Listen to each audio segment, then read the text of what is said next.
저는 2017년 10월 제가 아직도 기억하는 게 이태원 지구촌 축제 첫날에 제가 이사를 왔어요.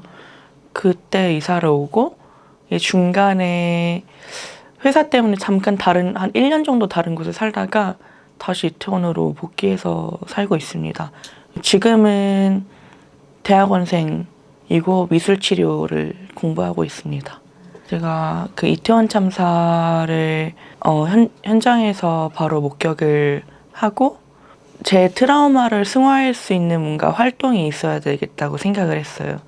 집도 그 참사 현장 바로 근처라서 어떻게 해도 회피가 안 되더라고요. 집 맞은편 버스 정류장에서 이 포스터를 봐가지고 그때 그냥 바로 큰 고민 없이 바로 지원을 했던 것 같아요. 제 기억으로는 제가 초등학생 때 아니면 미취학 아동 때부터 부모님이 이태원을 너무 좋아하셔서 그때부터 되게 자주 왔었어요. 매주 일요일은 이태원 가는 날이라고 생각이 들 정도로 이태원에 자주 오고, 그때부터 이사 오기 전까지 이태원과 계속 접점이 있었던 것 같아요. 뭐 생활 공간으로서 일단 나쁜 점부터 말하면 아까 그 쓰레기나 뭐 악취 뭐 그 정도? 은근하게 지금은 이제 좀 생기고 있는데 가까운 약국, 병원 이런 게 은근히 없어요. 이태원을 넘어서서 이제 보강동이나 숙대, 공덕 이쪽으로 가야 좀 많고 이태원에는 병원이랑 약국이 정말 없었어요.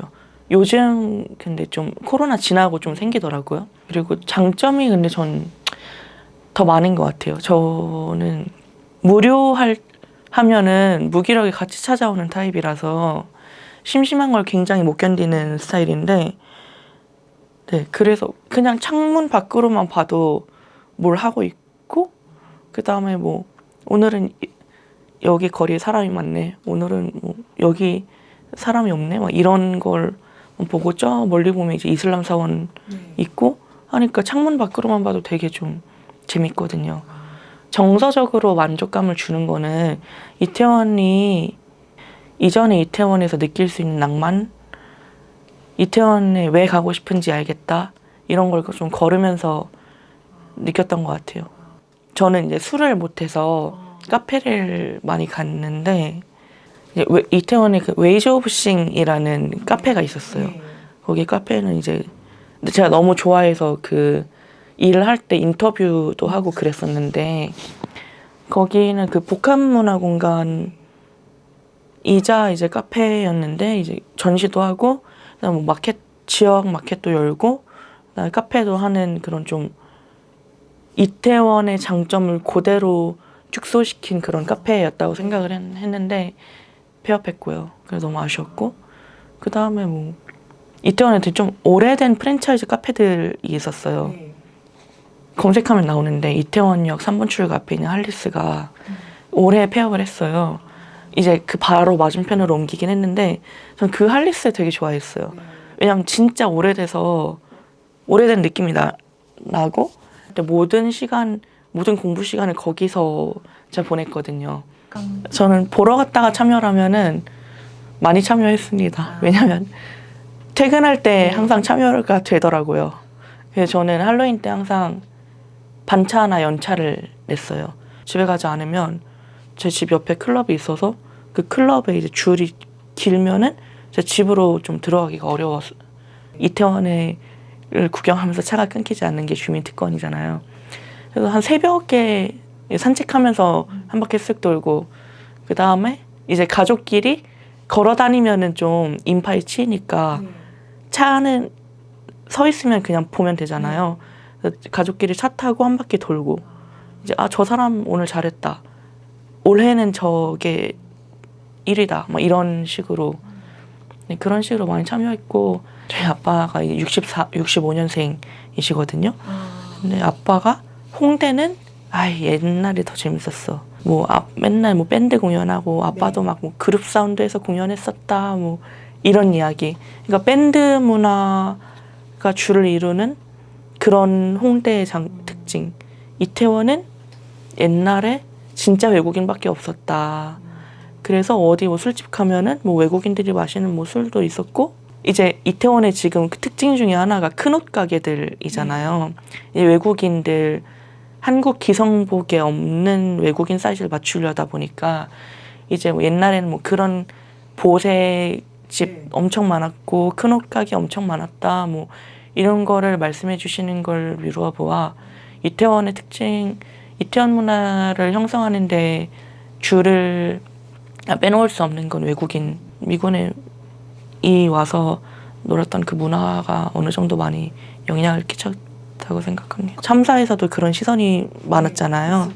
놀러 갔는데 왜 책임을 묻냐 다른데, 뭔가 날것의 제 마음을 말하면은 지일 아니라고 막 말하네, 이런 생각이 당연히 들죠. 이태원에 할로윈에 간다고 뭐 대단한 거 하는 거 아니고, 제가 6년 동안 봐온 주민으로서의 할로윈은 사람들이 그냥 사진 찍고 재밌는 걸 보는 걸 즐기러 온 사람들을 전 많이 봤으니까. 근데 할로윈에 갔다고 왜 이렇게 죄악시하나? 왜 이렇게 애들이 노는 거를 못 견디지? 놀면 안 되나? 이런 생각을 많이 하고 이렇게 많이 말합니다. 놀면 안 돼? 이렇게. 그래서 주민으로서는 애증의 관계라고 생각을 해요. 이태원역과 한강신역을 쭉 가는데 그냥 중간에 놓여있는 그런 데 살고 있거든요. 그래서 바로 그냥 집 밖으로 나가면은 옆에 클럽, 옆에 이제 술집, 펍 이런 환경이라서, 코로나 전에 이태원에 사람이 정말 많았을 때는 주말이 지나고 나면은 뭐 담배꽁초 당연하고 뭐 술병 깨진 거 널브러져 있는 사람들 집 앞에서 그 모습이 발견된다는 게 너무 힘들고, 그렇지만 그래도 이태원을 사랑하니까 내가 여기 남아있는 거겠지라는 생각 때문에 애증의 관계고요. 청년인 저로서 말을 해보자면은 좀 숨통 트일 수 있는 공간인 것 같아요. 이태원은 을 생각할 때는 이제 보통 사람들이 외국인, 퀴어 뭐 그 두 가지를 아마 제일 많이 생각하지 않을까. 그 다음에 뭐 클럽? 제가 느끼기에는 해방감을 좀 느낄 수 있었고 존재가 수용이 잘 되는 그런 동네라고 생각이 들었어요. 직접적인 시선도 그렇고, 그 다음에 뭐 워낙 다양한 성이 공존하는 동네다 보니까 나도 여기 너무 자연스럽게 좀 포용되는 기분을 많이 받아서 이태원에 자주 온 것 같아요. 그때가 토요일이었죠. 토요일이었는데 이제 저는 할로윈이라면 이제 안 봐도 훤해서 이미 다 본 것 같아서 친구랑 다른 데를 갔었는데, 이제 친구가 집에 데려다 준다고 하고, 저도 이태원 데려다 주는 김에 이태원 한번 구경해라, 오늘 장관이다 해서 같이 갔는데, 전 이제 이태원 사니까 평소에 할로윈이 얼마나 막힌지 알잖아요. 근데 이렇게 좀 이상하게 막힌 적은 없었거든요.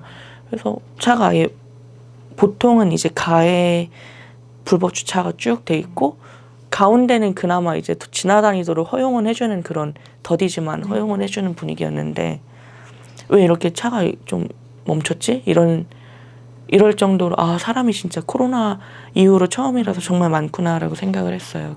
거기서 그때 이 참사 현장의 좀 뒤, 3번 출구 뒤에 그 GS25 편의점이 있거든요. 그 뒤에 이제 케밥집 있고 하는데 그 부근에 차가 멈춰 있었어요.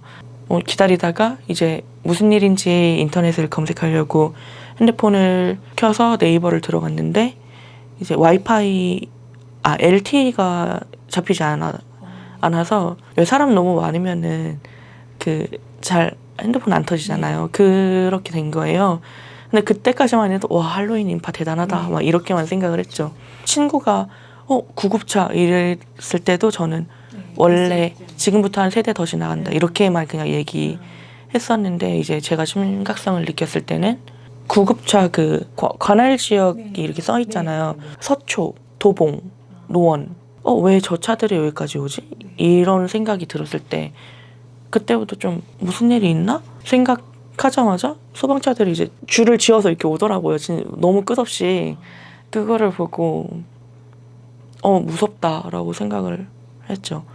그 자리에서 한 2시간 정도를 강제로 이제 이게 다 서라운드로 보게 된 거예요, 현장을. 제가 이제 너무 보기가 힘들어서 앞에 있는 경찰한테 집 바로 뒤니까 제발 가게 해달라고 사정사정 진짜 한 몇십 분 동안 해서 겨우 올라갔던 것 같아요. 그러고 이제 집에 가서 집에서 그 뉴스를 보고 무슨 일이 일어나고 있는지 알게 됐죠. 그날 새벽은 당연히 잠 못 자고, 그때 되게 현장에서 조금 몇 미터 간의 거리 차이로 서로 상황 파악이 안 되는 상황이었어요. 잠을 잘 수가 없었어요. 왜냐면 눈 감으면 그 차 옆으로 들 것이 이렇게 보이는 거예요, 제 눈앞으로. 그게 한 2주 동안 거의 맨날 그랬던 것 같아요. 잠을 자려고 이렇게 딱 가면 확 와서 바로 뜨고, 그래서 그냥 밤을 맨날 샜어요.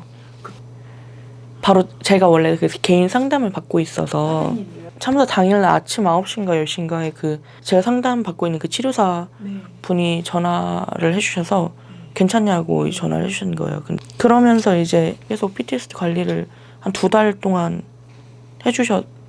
그 덕분에 진짜 너무 다행스럽게도 이 정도인 건데, 안 받았으면 정말 큰일 났을 것 같아요. 뭐 추모제에 참석했고요. 네. 이태원역에 있는 간이 분향소에 매일 갔다, 녹사평에 있는 분향소에 매일 가고, 하루 정도 기회가 돼서 봉사를 했어요. 유가족들이랑 얘기 그날 많이 하고, 자식분들 이야기 많이 듣고, 자기 식분들 이야기를 한 분이 되게 자세히 해주셔가지고, 2분이 너무 자세히 해주셔서 제 친구 같아요. 그냥 8개월, 1년도 안 됐잖아요. 1년도 안 됐는데 너무 충격적이에요. 다 가슴에 담아두고 사는 건가? 아니면은 잊고 싶은 건가? 아니면은 말할 필요가 없는 건가? 각기 다른 이유겠지만 이렇게 우리 일상에서 빨리 사라져간다? 물론 그 슬픔을 떠안고 일상을 보낼 수는 없겠죠, 모든 사람들이. 하지만 제가 체감하는 거는 인터넷에서 굳이 찾지 않으면 이제 소식을 모른다는 점. 그게 가슴이 미어지죠. 저는 작년에 있었던 거리 추모제에서 하림 씨가 오셔서 노래 불렀었잖아요. 노래를 잘 불러서 좋았던 게 아니라, 저는 이제 전공이 미술이고 문화기획 일을 좀 또 했었어요. 그러다 보니까 저도 혼자 이태원에서 올해부터의 할로윈, 24년도부터의 할로윈을 어떻게 보내야 하는가를 되게 혼자서 고민을 많이 했거든요. 근데 전 그런 이태원이 갖고 있는 강점, 원래 고유성을 추모제랑 연결을 시키는 게 맞지 않나? 네, 지역의 고유성이 드러나도록, 그게 문화라고 생각을 하거든요. 꼭 슬플 필요는 없으니까. 슬픔만으로 추모제를 이끌어가면 동력은 너무 빨리 끝나잖아요. 그래서 그 슬픔이 지나간 자리에 원래 이태원이 갖고 있던 에너지가 자리를 잡아서 그런 추모제가 됐으면 좋겠습니다. 네. 눈에 쉽게 보이는 건 폐업 임대 공간이 많아졌다. 그게 눈에 가장 쉽게 보이고요. 그 후로 앞으로가 더 중요하겠죠. 이제 근데 더 중요한 나아갈 수 있는 지점은 이 참사를 이태원이 어떻게 껴안느냐, 다들 하고 계실 거라 생각해요. 행정적인 그런 바람, 그런 거보다는 가장 단순한 바람이 있어요. 그냥 유가족들을 공감해줬으면 좋겠다. 보상의 수혜자라고 생각하지 말고 죽음 앞에서 어떻게 보상을 논하는가. 그거는 정말 비윤리적인 생각인 것 같고, 어떻게 인간 대 인간으로서 나랑 같은 위치의 인간이라고 생각을 한다면 그럴 수 있는가? 네, 인간성에 대한 좀 회복이 있었으면 좋겠고요. 그 다음에 유가족을 말을 경청하고 공감해줬으면 좋겠어요. 말을 안 들으니까 그렇게 하는 거잖아요. 근데 그거 듣는다고 뭐 큰일 나나? 이런 생각 많이 하거든요. 좀 개인적으로 느꼈던 건 첫 번째로 달라진 건 없다를 느꼈어요. 왜냐하면 이태원 참사까지 너무 많은 재난들이 있었잖아요. 네. 너무 많은 사건들이 있었는데 많았죠. 그것들을 이제 네. 지나와서 이태원 참사가 발생했을 때 역시 달라진 건 없네 이렇게 생각을 했어요. 그냥 막 어이없다, 네. 황당하다, 정말 무한할 지경이다. 그 세월호 때 다 같이 배운 게 있잖아요. 가만히 있으면 안 된다는 거. 그게 반복되는 것 같아요. 좀 더 강하게. 저는 그 세월호 때 슬로건도 그렇고 지금 이태원 참사의 슬로건도 그렇고 주요 맥락은 잊지 마라. 네, 기억해 주세요. 네, 기억해 주세요잖아요. 근데 저는 그게 되게 너무 네, 그게 알아요. 왜 그렇게 쓰는지. 그게 하나의 바람이기도 하고 그게 사실 메시지가 강력하잖아요. 사람들의 마음을 움직이잖아요. 근데 왜 이렇게 더 낮은 곳에서 이렇게 잊지 말아주세요. 이렇게 호소를 하는가. 왜 그래야 되는가. 그런 지점을 많이 생각해 보게 됐죠. 이태원에서도 또 다시 그런 문구가 쓰이는 것을 보고 2014년이랑 달라진 게 없다. 저는 많이 왔으면 좋겠어요, 사람들이. 저도 당연히 네, 일부러라도 오기로라도 참사 현장 근처에 있을 것 같아요. 그래서 사람들이 많이 왔으면 좋겠어요. 이태원이 힘을 받았으면 좋겠어요. 행정에게 바란다 정도면 이태원뿐만 아니라 이제 지역을 좀 더 알아가 달라. 네. 왜 이태원에서 할로윈이 발생했고 왜 청년들이 굳이 이태원 할로윈에 오고 싶어 하는 거며 그 상점들 그 골목에서 왜 참사가 일어날 수밖에 없었고 네, 그 가게들은 어떤 특징 때문에 그 골목에 있는 가게들을 사람들이 많이 가는 거고 그런 것을 좀 알아가면 좋겠어요. 예전 같았으면 좋겠어요. 그 제일 쉽게 바랄 수 있는 점은 예전 코로나 전 더하기 이곳에서의 이태원에서 느끼는 해방감을 모두 느끼기 위해서 여기서만큼은 서로 수용하길 혐오가 배제되길 이런 네 그러길 바라죠.